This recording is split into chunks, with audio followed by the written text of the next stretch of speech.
हम लोग बहुत ज़्यादा थकावट ज़्यादा हो जाती है और लेज़ी बहुत हो जाते हैं।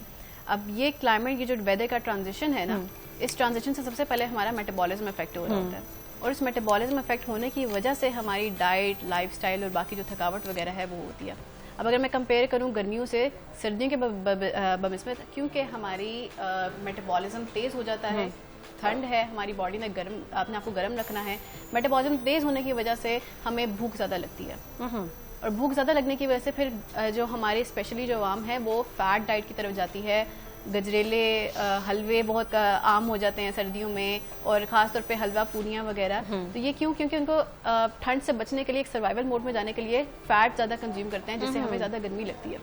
तो फैट ज़्यादा कंज्यूम करने से गर्मी लगती है ठंड में, इसलिए फैट ज़्यादा यूज़ किया जाता है। ऐसा ही है, क्योंकि हमारा मेटाबॉलिज्म तेज़ हो रहा है, हमें हमारी भूख ज़्यादा इंक्रीज हो रही है, तो इसीलिए ज़्यादातर हमारी जो क्रेविंग्स होती हैं वो फैट की होती हैं, ज़्यादा शुगर की होती हैं या फिर हाई सोडियम की होती हैं। तो इसके लिए सबसे बेस्ट, अच्छा सर्दियों में एक और चीज़ भी बहुत कॉमन है, वो है हाइड्रेशन लेवल हमारा बहुत कम हो जाता है।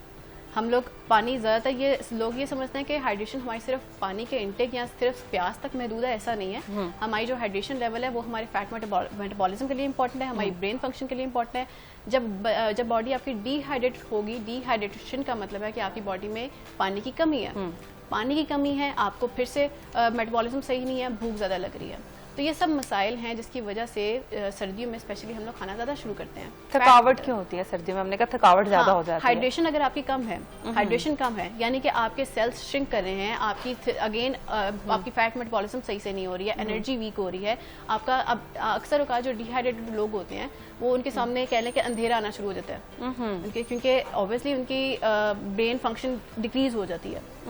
ब्रेन फंक्शनिंग के लिए सबसे इंपॉर्टेंट आपका हाइड्रेशन लेवल है। अगर हाइड्रेशन लेवल आपका सही नहीं है, सर दर्द होती है, हम कहते हैं कि आपका पानी इंटेक नहीं है, माइग्रेन होती है, हम कहते हैं कि आपका पानी इंटेक नहीं है, तो आप पानी इंटेक करेंगे, ये सारे मसाले आपके कम हो जाएंगे।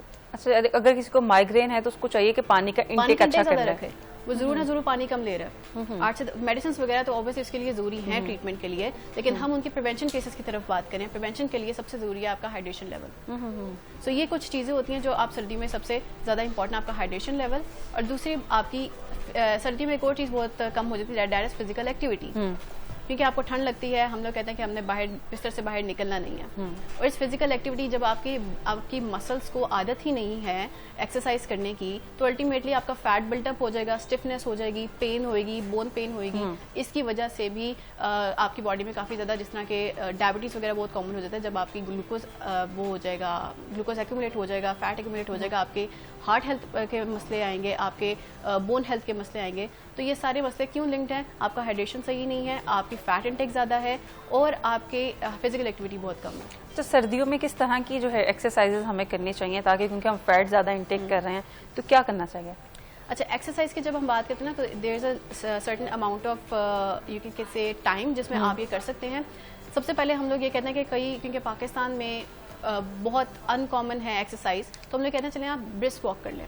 वो कहते हैं कि हमारे पास टाइम नहीं है कि हम जिम जाएं या टाइम नहीं है कि हम ये करें, तो हम कहते हैं कि चलें आप अपने वर्क स्पेस में या घर में खाने के बाद आप ब्रिस्क वॉक कर लें। 30 से 60 मिनट्स की आप ब्रिस्क वॉक कर लें और उससे आपका 100 से 200